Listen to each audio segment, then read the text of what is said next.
हिमालय की तराई में एक राज्य था जिसका नाम गुप्तावती था। महाकपिन उस राज्य के राजा थे। राजा की एक पत्नी थी जिसका नाम अनुजा था और वह देखने में बहुत ही सुंदर थी और समझदार भी।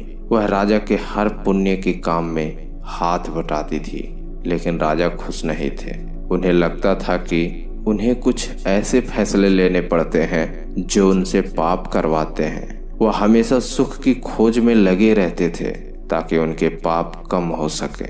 उसने कई तरह के अनुष्ठान करवाए, लोगों को दान भी दिया, लेकिन उनका मन हमेशा व्यथित ही रहा। एक दिन उस राज्य में श्रावस्ती से एक व्यापारी मंडल व्यापार करने के लिए आता है। यह व्यापारी मंडल बुद्ध का उपासक था। वह लोग बुद्ध की कही हर बातों को अपने जीवन में उतारते थे। वह बुद्ध की कही हुई बात लोगों को बताया करते थे, लेकिन जब राजा को इस बारे में पता चला कि व्यापारी भी किसी ज्ञानी की तरह ज्ञान दे रहे हैं, तब राजा ने उस व्यापारी मंडल को दरबार में बुलवाया और उनसे कहते हैं कि मैं आपके राज्य, देश, धर्म और वहाँ के राजा के विषय में जानना चाहता हूँ। आप बताएं कि आप किसके अनुयायी हैं। तब वह व्यापारी कहता है कि राजन, श्रावस्ती में सम्यक बुद्ध प्रकट हुए हैं। उनके ज्ञान से चारों दिशाएं प्रकाशित हुई हैं। जो भी उनके पास जाता है उसे अपने सभी प्रश्नों के उत्तर मिल जाते हैं। हम जो कुछ भी यहाँ बता रहे हैं वह सभी बातें बुद्ध की कही हुई हैं। बुद्ध का एक संघ है। बुद्ध के द्वार सभी के लिए खुले हुए हैं। जो भी स्वयं को जानना चाहते हैं, सत्य को पहचानना चाहते हैं, वह उनके संघ में शामिल हो सकते हैं। उन्होंने हम जैसे संसारियों को सुख का रास्ता दिखाया है। उन्होंने हमें वह दृष्टि प्रदान की है जिससे हम अपने सुख दुख को पहचान सकते हैं। यह सुन वह राजा कहते हैं कि क्या बुद्ध सुख दे सकते हैं? वह व्यापारी कहता है कि बुद्ध कहते हैं कि मनुष्य का सुख दुख उसके साथ ही है, लेकिन वह उस सुख दुख को नहीं देखकर अपने दुख को उत्पन्न करता है। राजा कहते हैं कि मैं बुद्ध से मिलना चाहता हूँ। उनके विषय में सुनकर मेरे भीतर उत्सुकता जग गई है। राजा व्यापारी मंडल को धन्यवाद कहकर 1 लाख का इनाम भी देते हैं। राजा तुरंत ही अपने कुछ साथी के साथ बुद्ध से मिलने के लिए निकल जाते हैं। रास्ते भर वह बुद्ध की तरह तरह के चित्रों को अपने मन में बनाते रहे। बुद्ध को मिलने की उत्सुकता राजा की बढ़ती ही जा रही थी। वह जल्द से जल्द बुद्ध के पास पहुंचना चाहते थे। राजा ने पूरे रास्ते भर कुछ ही जगह विश्राम किया था। उधर बुद्ध भिक्षा मांगने के लिए निकल जाते हैं। भिक्षाटन करने के बाद बुद्ध चेनाब नदी के तट पर ध्यान करने के लिए वटवर के नीचे बैठ गए। ध्यान में बैठे बुद्ध के शरीर से दिव्य रोशनी निकल रही थी और वहीं से राजा कपिन गुजर रहे थे। तभी उनकी नजर बुद्ध की ओर गई। उन्होंने ऐसा दृश्य आज तक नहीं देखा था। वह उन्हें देख वहीं रुक गए और बुद्ध के पास जाने लगे। राजा वहां जाकर बुद्ध को प्रणाम किए और उनसे कहते हैं, मैं आज तक आप जैसा व्यक्ति नहीं देखा। आपको देखकर लग रहा है जैसे आसपास सुख की वर्षा हो रही हो। न कोई चिंता, न कोई दुख हो, बस आनंद ही आनंद हो। आपका स्वरूप बिल्कुल वैसा लग रहा जैसा उन व्यापारियों ने बताया था। कहीं आप बुद्ध तो नहीं? यह सुन बुद्ध मुस्कुराने लगते हैं और राजा से कहते हैं कि हाँ, लोग मुझे ही बुद्ध कहते हैं। तब राजा बुद्ध से कहते हैं, महात्मा, मैं बहुत दूर से आपसे मिलने के लिए आया हूँ। मैं आपसे कुछ पूछना चाहता हूँ। बुद्ध कहते हैं, पूछो। वह राजा कहते हैं, महात्मा, आप कहते हैं कि व्यक्ति का सुख उसके पास होता है, लेकिन वह दुख के पीछे भागता है। मैं यह नहीं समझ पाया कि आखिर क्यों दुख के पीछे भागेगा, सुख होते हुए भी। तब बुद्ध उस राजा से कहते हैं, व्यक्ति भागता तो सुख के पीछे ही है, लेकिन जिस प्रकार एक छोटे से बच्चे को जलती हुई आग अच्छी लगती है, वह उसे पकड़ना चाहता है और पकड़ने के बाद वह अपना हाथ जला बैठता है। ठीक उसी प्रकार जो जगा हुआ नहीं है उसे दुख सुख नजर नहीं आता और वह अब तक उसके पीछे भागता रहता है जब तक वह अपना हाथ न चला बैठे। तब वह राजा कहते हैं कि बुद्ध, मैं कोई छोटा बच्चा नहीं हूँ, मैं सुख और दुख को देखकर पहचान सकता हूँ।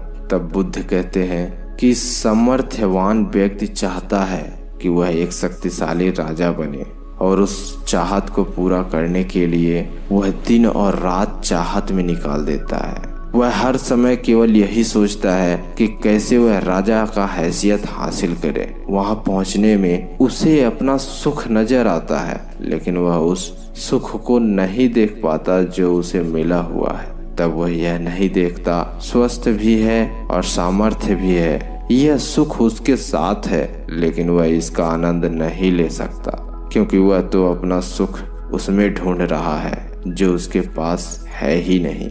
जो व्यक्ति राजा है उसका सुख यह है कि उसको मौका मिला है कि वह एक बहुत बड़े समुदाय का और अपनी प्रजा का एक साथ ध्यान रख सकता है, उनकी सेवा कर सकता है, उन्हें किसी भी तरह का कष्ट है उनका समाधान कर सकता है, उन्हें खुशियां दे सकता है। लेकिन नहीं, राजा और बड़ा राजा होना चाहता है, सम्राट होना चाहता है, दूसरे राज्यों को जीतना चाहता है। जो उस मिला है उसे उस पर ध्यान ही नहीं है, बल्कि जो नहीं है उसके पीछे भाग रहा है और यही उसके दुख का कारण होता है।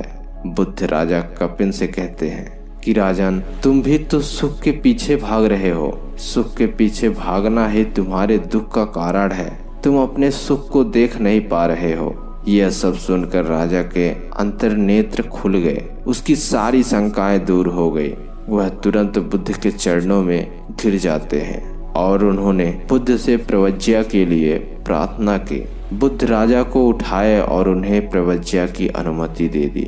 राजा प्रवज्जित हो गए, उनके साथ उनके अनुचर भी प्रवज्जित हो गए। उधर महल में जब यह बात अनुजा को पता चला कि राजा कपिन अपने अनुचरों के साथ श्रावस्ती के लिए प्रस्थान कर चुके हैं, वह भी तुरंत अपनी दासियों के साथ निकल जाती है। वह भी बुद्ध के दर्शन हेतु बेहद उत्सुक होती है। वह भी चेनाब नदी के तट पर पहुंचती है और बुद्ध के भव्य रूप को देखकर वह भी उनसे प्रवज्जित होने के लिए अनुग्रह करने लगती है। बुद्ध ने ऊपर से कहा कि वह उन्हें प्रवज्जित करे। सभी दासियों सहित रानी भी प्रवज्जित हो गई। राजा को ध्यान साधना में आनंद आने लगा। राजा ने गहन साधना की। जब वह अनंत को प्राप्त होने लगे तब वह अक्सर यह शब्द कह देते थे कि मेरे सुख, अहो सुख, अरे सुख। जब भी कोई उन्हें यह कहते सुनता तब सभी यही कहते कि महाकपिन अपने पुराने काम भोगों के सुखों को याद कर ऐसा बोलते हैं। कुछ भिक्षुओं ने यह बात जाकर बुद्ध को बताए। तब बुद्ध महाकपिन को बुलाए और उनसे पूछे कि क्या तुम वास्तव में अपने पूर्व के राज सुखों को याद कर ऐसा बोलते हो? तब राजा कपिन कहते हैं, हाँ, आप तो मेरे दिल की हर बात जानते हैं कि मैं ऐसा क्यों कह रहा हूँ। तब बुद्ध ने अन्य भिक्षुओं को संबोधित करते हुए कहे कि मेरा पुत्र अपने पुराने राज सुखों को याद करके ऐसा नहीं बोलता, बल्कि उसके भीतर जो धर्म के रस का उदय हुआ है उसके आधार पर अपने सुख को देखकर कहता है। हम सभी लोग जन्म होने से लेकर जो दौड़ना शुरू करते हैं वह हमारी दौड़ जारी रहती है, वह कभी नहीं रुकती। हम केवल आगे देखते हैं, अपने आसपास देखते ही नहीं हैं। यह देखते ही नहीं कि हमें मिला क्या है, हमारे पास क्या नहीं है। जो नहीं है उसे पाने की इच्छा को रखना गलत नहीं है, लेकिन जो मिला है उसे अनदेखा करना गलत हो जाता है। और जैसे ही हम अपने वर्तमान से हटकर भविष्य की दौड़ लगाते हैं तो दौड़ लगाते रह जाते हैं, क्योंकि भविष्य हमेशा भविष्य में ही रहता है, वह कभी वर्तमान में नहीं आ सकता है।